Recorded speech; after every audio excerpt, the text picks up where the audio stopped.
Welcome back. This is War 8, and we are going up against TCN for the second time this season.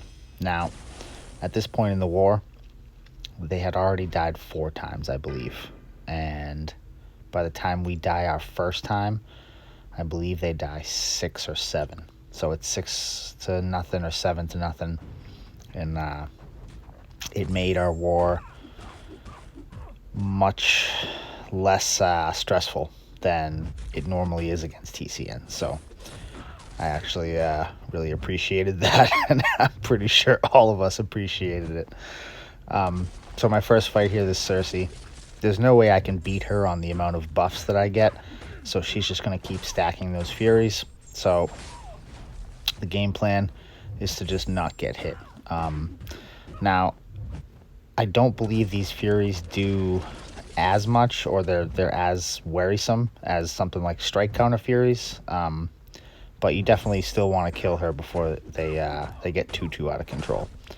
I'd say probably like, I don't know, maybe like 60-70 of them might be a little sketchy, but I don't believe she's going to end up getting that high.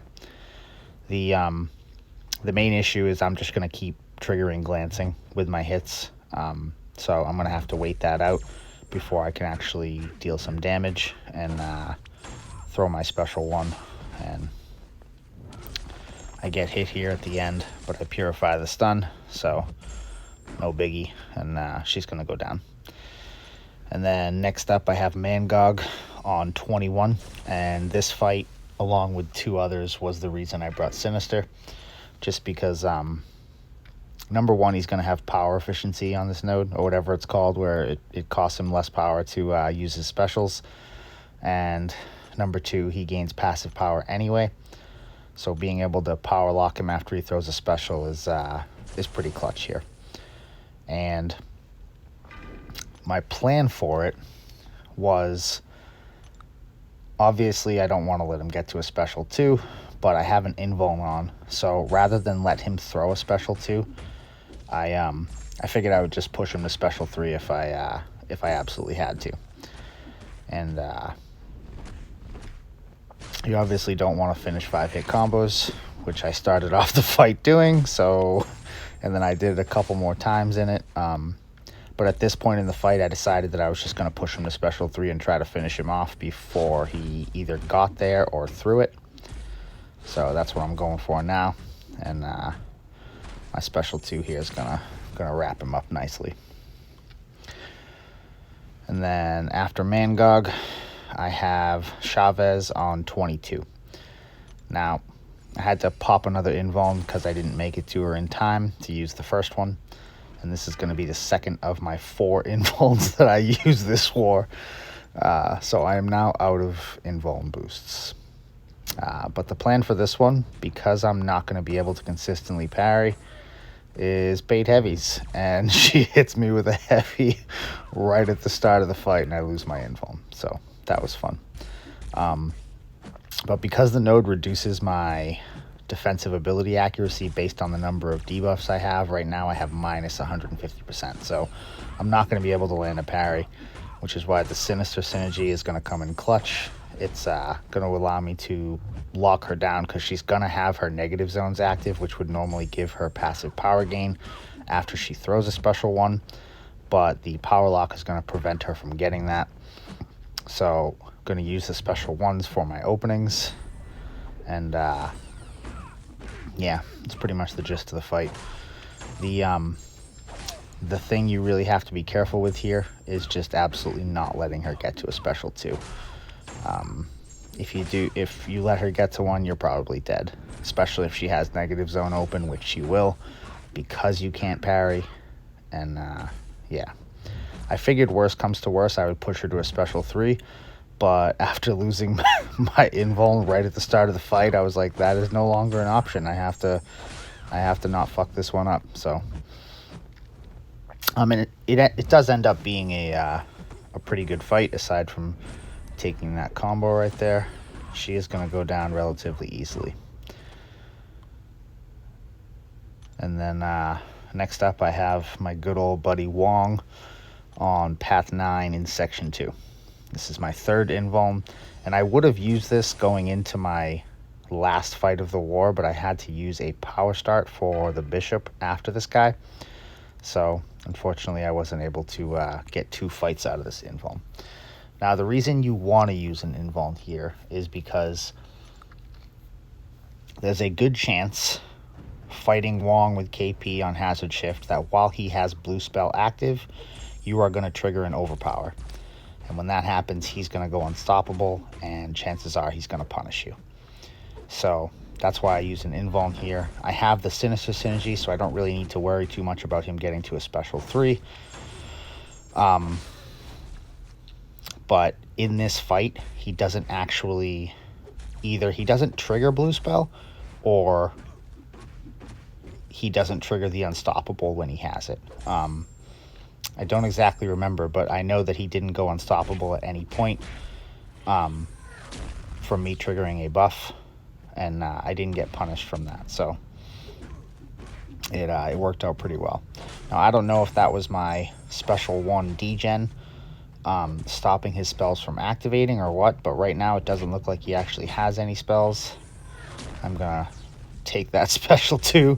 I dexed a bit too early there for it, and he's gonna go down. Yeah, it doesn't look like he has any spells active, so my degen must have somehow turned them off, which I'm not really sure how. I didn't think it could do that, but learn something new every day, I guess. And then I'm gonna be taking this Bishop with my brand new R5 Warlock. I finished the Karina EOP challenges, and I got a tech gem. So they gave me the choice of either Warlock or Nimrod, and I chose Warlock. So at the start of this fight right there, my guy just started running towards him, and I tapped my screen 2 times before it actually responded to me. So that was a fun little bug control issue, weird thing. The controls were fine for the rest of the fight, but it was just weird that at the start of it like that, my character just wasn't responding to me. So here, he's in shock, but I knew that my special 2 would kill him, so I just went for it anyway. And R5 Warlock destroys that Bishop there. And then last up is going to be a little bit of a weird fight. It's Mephisto on Safeguard Regen. TCN always designs a really tough map, and it's normally really hard to plan for. A lot of times, setting up your counters and your lanes, it's tough to fit the perfect counters for every fight. So our options for this fight, because we couldn't fit a Void, was me with Warlock or Fur with Havoc. And both of them would work, but we were concerned that Havoc might time out. So we decided to go with Warlock parry heavy method, and just kind of hope that he has willpower. And so he does trigger Aura here, but I put max pacify on because I'm going to be parry heavying the entire fight, and I'm going to try not to get regular hits in.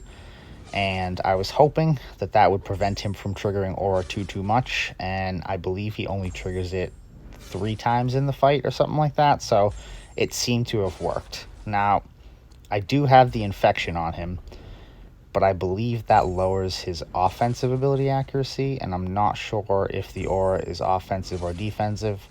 That kind of, the whole offensive defensive ability accuracy thing kind of messes with my head sometimes, because sometimes abilities that seem like they're defensive trigger on offensive and vice versa to me, and I don't know, I don't get it. But I figured pacify might help, just because he's stunned when I'm going to be heavying him. So right here, I use my special 3 because I was getting pushed back into my corner. So the only reason I'm throwing it is to regain the spacing on the map. And now I have him back in his corner, and I'm set back up. And with the infection, I'm going to heal block his regen, so I don't have to worry about him going back up to full, or like 70, 80%, whatever it would be. And just going to finish him off with heavies and let the bleed do the work. And because he has willpower, I don't have to worry about too many specials, because I'm constantly power draining him. I guess he probably triggered aura like 5, maybe 6 times, but still less than I expected. So it worked out really well. And we do end up winning this one. I believe they died 10 times overall. They didn't have a good day. This is not a normal death count for TCN. Normally I'd say they're anywhere from like 1 to 3. And even on their bad days, it's normally like maybe 5 or 6. So I'm not sure if they had some things going on or what. But good luck to TCN for the rest of their season. And thank you very much for watching.